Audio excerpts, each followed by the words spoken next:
இது உங்கள் voice of Mahesh.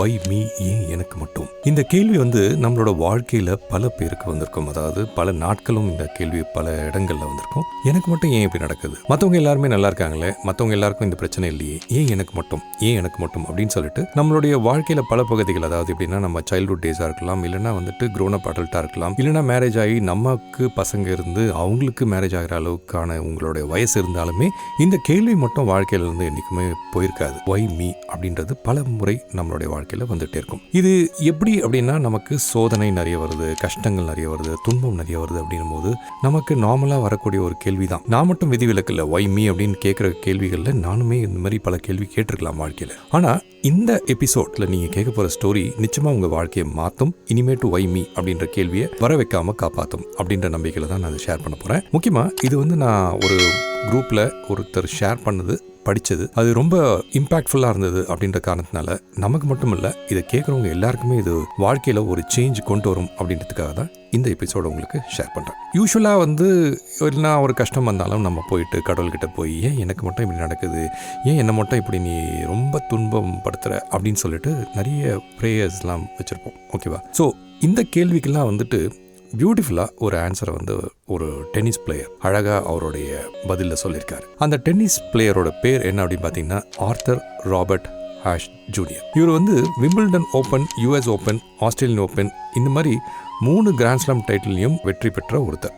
இவர் யூஎஸில் ரொம்ப பாப்புலராக இருந்தவர் அந்த காலத்தில். என்னதான் இவருக்கு எக்கச்சக்கமான ஒரு ஃபேன் ஃபாலோயிங் அந்த காலத்தில் இருந்தாலும் நல்ல டென்னிஸ் விளையாடக்கூடிய ஆர்தர் அவர்கள் 1980 ஓகே நான் ரிட்டையர் ஆகிறேன் டென்னிஸ் கேம்லேருந்து அப்படின்னு சொல்லிட்டு ரிட்டையர் ஆகிட்டார். ஆனால் என்ன ஆயிடுச்சுன்னா 1983 அவருக்கு ஒரு ஹார்ட் சர்ஜரி ஒன்று செய்ய வேண்டியது இருந்தது. ஸோ அப்போது அந்த சர்ஜரி செய்யும்போது அவருக்கு அந்த சர்ஜரி பண்ணதால் பிளட் டிரான்ஸ்ஃபியூஷன் பண்ணணும், ரத்த தானம் பண்ணணும், யார்கிட்டேருந்து ரத்தம் வாங்கி அதை இவருடைய பாடிக்கு இது பண்ணணும் அப்படின் போது இவர் சரின்னு சொல்லிட்டு ஒரு பிளட் டிரான்ஸ்ஃபியூஷன் எடுத்துட்டார். ஆனால் அந்த பிளட் டிரான்ஸ்ஃபியூஷன் மூலமா அவருக்கு என்ன ஆயிடுச்சுன்னா எய்ட்ஸ் வந்துடுச்சு. ஸோ இவருக்கு எய்ட்ஸ் வந்த நியூஸ் தெரிஞ்ச உடனே அவருடைய ரசிகர்கள் எல்லாருமே பயங்கரமாக வருத்தப்பட ஆரம்பிச்சிட்டாங்க. ஐயோ என்ன ஆயிடுச்சு, இவருக்கு என்ன ஆக போகுது, நல்ல சூப்பர்பான பிளேயர் ஆச்சா இவர் இவருக்கு போய் இந்த நிலைமையா அப்படின்ற மாதிரி எல்லாருமே பேச ஆரம்பிச்சிட்டாங்க. அப்போது சரி, இந்த ரசிகர்கள்லாம் ரொம்ப வருத்தப்படுறாங்க, ஸோ எல்லாருக்குமே நம்ம ஏதாவது ஓரளவுக்கு அவங்களுக்கு கவலைப்படாதீங்கன்னு சொல்லணும் அப்படின்னு சொல்லிட்டு என்ன பண்ணார்னா,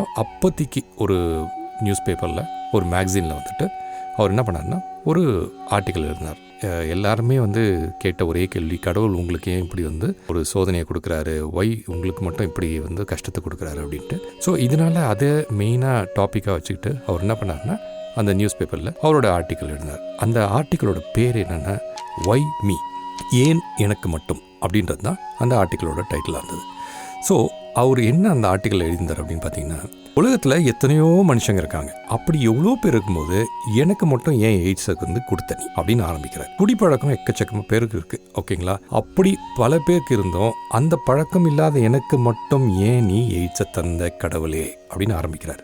சிகரெட் பிடிக்கிறவங்க எத்தனையோ பேர் இருக்காங்க, அப்படி அந்த பழக்கம் இல்லாத எனக்கு மட்டும் ஏன் நீ எய்ட்ஸை தந்த கடவுளே அப்படின்னு திருப்பி சொல்கிறார். அது மட்டும் இல்லாமல் இன்னும் கொஞ்சம் ப்ராடனாக போய் பல பெண்களோட தொடர்பு கொண்டிருக்கவங்களுக்கு அப்படி எல்லாரும் சந்தோஷமாக இருக்கும்போது அந்த மாதிரி கெட்ட பழக்கம் இல்லாத எனக்கு மட்டும் ஏன் நீ எய்ட்ஸை தந்த கடவுளே, இப்படி அவர் எழுதுகிற அந்த லிஸ்ட் ரொம்ப பெருசாக போயிட்டே இருக்குது. அதோடைய முடிவில் என்ன சொன்னார்னா, இதோடைய தொடர்ச்சியை அடுத்த வாரம் பார்ப்போம் அப்படின்னு சொல்லி ஒரே லைனில் முடிச்சிட்டார். ஸோ அந்த ஆர்டிக்கல் படிச்சுட்டு வந்தவங்க என்னடா இந்த தொடர்ச்சியை அடுத்த வாரம் பார்ப்போன்னே அவங்க எல்லாருக்குமே பேஷன்ஸே இல்லாமல் போயிடுச்சு. ஐயோ இப்படி எல்லாமே இவரே வருத்தப்பட்டு ஏன் கடவுளையும் கேட்குறாரு, ஸோ அப்போ அடுத்த வாரம் ஆர்டிக்கல் என்னதான் சொல்ல போகிறாரு, என்ன பதில் சொல்ல போகிறாருன்னு ரொம்ப கஷ்டப்பட்டு எல்லாருமே வெயிட் பண்ணிட்டு இருந்தாங்க.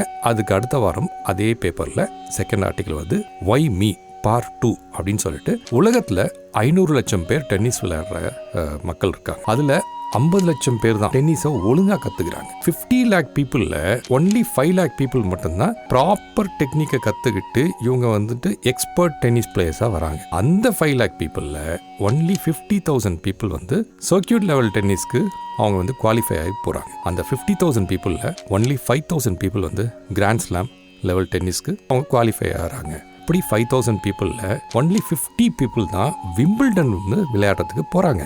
அந்த 50 பேரில் 4 பேர் ஒன்லி 4 பீப்புள் தான் செமிஃபைனல்ஸ் வரைக்கும் போகிறாங்க. அதில் ஒன்லி 2 people தான் இறுதி கட்டம், அதாவது ஃபைனல்ஸ்க்கு போய் ஆடுறாங்க. அதில் ஒருத்தர் தான் வந்து வெற்றி பெறார் டென்னிஸை பொறுத்த வரைக்கும். இதுதான் அவர் கொடுத்த ஸ்டாட்டிஸ்டிக்ஸ். அப்படி இருக்கும்போது ஒரே ஒரு ஆள் தான் வெற்றி பெறணும். இவ்வளோ பேர், அதாவது 500,000 people, அதுலேருந்து ஷார்ட் லிஸ்ட் பண்ணி ஒன்லி ஒரே ஒரு ஆள் மட்டும் தான் வின் பண்ண முடியும். அந்த வெற்றி பெற்ற ஒரு ஆளாக அந்த வெற்றி கோப்பை கையில் அழகாக பிடிச்சிட்டு ரொம்ப சந்தோஷமாக தாங்குற ஒரு ஆளாக என்னை வந்து கடவுள் பல முறை ஆக்கியிருக்காரு. அப்படி ஆக்கும்போதெல்லாம் நான் ஒரு கேள்வி கேட்க மறந்துட்டேன். ஏன் எனக்கு மட்டும், ஒய் மீ அப்படின்றத நான் கேட்க மறந்துட்டேன் அப்படின்னு எழுதுறார். இங்கே தான் ஒரு பஞ்ச் லைன் வைக்கிறார். ஓகே, வெற்றிக்கு மேலே வெற்றி தந்தபோது நான் வந்து கடவுள்கிட்ட என்றைக்குமே கேட்டதில்லை ஒய் மீ அப்படின்ட்டு. எனக்கு எவ்வளவோ வந்து விக்ட்ரிஸ் வந்தது, எனக்கு எவ்வளவோ வந்து புகழ் வந்தது, எனக்கு எவ்வளவோ வந்து பணம் வந்தது, பேர் புகழ் பணம் எல்லாம் வரும்போது நான் கடவுள்கிட்ட கேட்க மறந்துட்டேனே ஒய் மீ அப்படின்ட்டு. அப்போது பணம்லாம் வந்து மழை மாதிரி கொட்டுச்சு.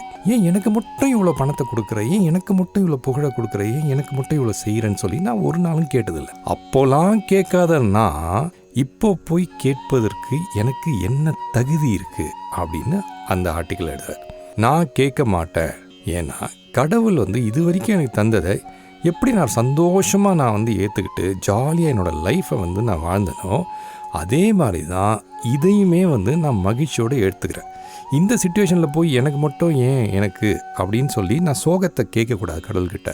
இதுவரை நான் வந்து வாழ்ந்துட்டேன், ஆனால் இனிமேட்டு நான் வாழ போகிறது மற்றவங்களுக்காக வாழ போகிறேன். பணம் இருந்தது, பேர் இருந்தது, புகழ் இருந்தது, எல்லாத்தையும் வச்சு நான் வாழ்ந்துட்டேன். ஆனால் இனிமேட்டு என்னோட லைஃப் வந்து முடிய போகுதுன்ற ஒரு தருணத்தில் நான் மற்றவங்களுக்காக வாழணும்னு நினைக்கிறேன். என்னுடைய பணம், என்னுடைய புகழ், கையில் இருக்க சொத்து, இது எல்லாத்தையுமே எய்ட்ஸ் நோய் பற்றி மக்கள்கிட்ட ஒரு விழிப்புணர்வை கொண்டு வரதுக்காக யூஸ் பண்ண போகிறேன். இதுக்காக மருந்து தயாரிக்கிற என்ன ஒரு ரிசர்ச் ஒர்க்னாலும் அந்த ஒர்க்குக்காக நான் என்னோட காசெல்லாம் செலவு செய்ய போகிறேன். அப்படி செலவு செஞ்சு அது மூலயமா இந்த எய்ட்ஸுக்கு ஒரு ரெசல்யூஷன் வருது, ஒரு மெடிசனை கண்டுபிடிக்கிறாங்கன்னா அதுக்கு என்னோட பணமும் புகழும் பேரும் செலவில் போகட்டும்.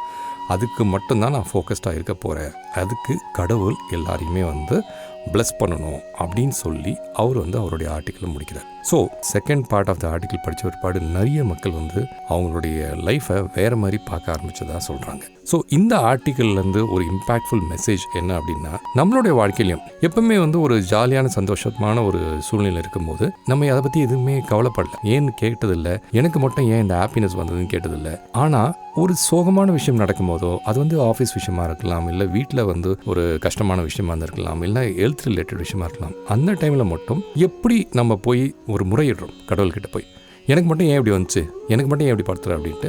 ஸோ இன்பம் துன்பம் ரெண்டுத்தையுமே வந்து கடவுள் நமக்கு சமமாக தான் தரார் அப்படின்றத நம்ம ஞாபகம் வச்சுக்கிட்டோம் அப்படின்னாலே நம்மளுடைய நன்மைக்கு தான். இது எல்லாமே நல்லது தான். நமக்கு எந்த ஒரு கெட்டது நடந்தாலுமே அடுத்த ஸ்டெப்பு ஒரு நல்லது நடக்க போகுது அப்படின்ற வாழ்க்கையில் ஒரு சின்ன விஷயத்தை மட்டும் மைண்டில் ஞாபகம் வச்சுட்டோம் அப்படின்னா ஒய் மீ அப்படின்ற கேள்வி நமக்கு வராது.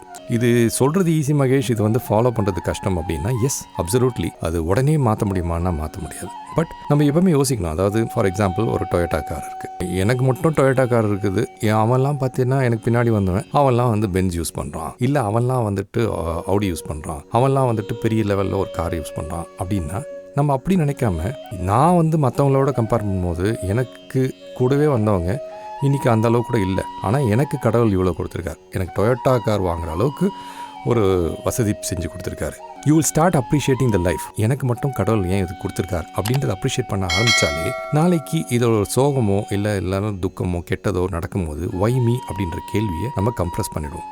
ஸோ வாழ்க்கையில் வந்துட்டு நம்மளோட கஷ்டப்படுறவங்க நிறைய பேர் இருக்காங்க, நம்மளோட சந்தோஷமாக இருக்கவங்க நிறைய பேர் இருக்காங்க. பட் அது ரெண்டுத்தையுமே கம்பேர் பண்ணும்போது நம்ம இருக்கிற அந்த நிலைமை, நம்ம இருக்கிற அந்த சூழ்நிலை இன்னைக்கு கடவுள் கொடுத்தது, அது ரொம்ப நமக்கு ஒரு நல்ல சிச்சுவேஷன், ஒரு நல்ல லைஃப்பை கொடுத்துருக்கு அப்படின்னா அதுக்கு தேங்க்ஸ் சொல்லிட்டு நம்ம அடுத்த ஸ்டெப்பு லைஃப்பில் மூவ் பண்ணிட்டு போயிட்டே இருக்கணும். அப்படின்றது தான் இந்த ஒய் மீ அப்படின்ற ஆர்டிக்கல்லேருந்து நம்ம எல்லாருமே கற்றுக்க வேண்டிய விஷயம். ஸோ இனிமேட்டு நீங்கள் ஒய் மீ அப்படின்னு கேட்கறதுக்கு முன்னாடி ஒய் நாட் அப்படின்னு யோசிக்க ஆரம்பிங்க.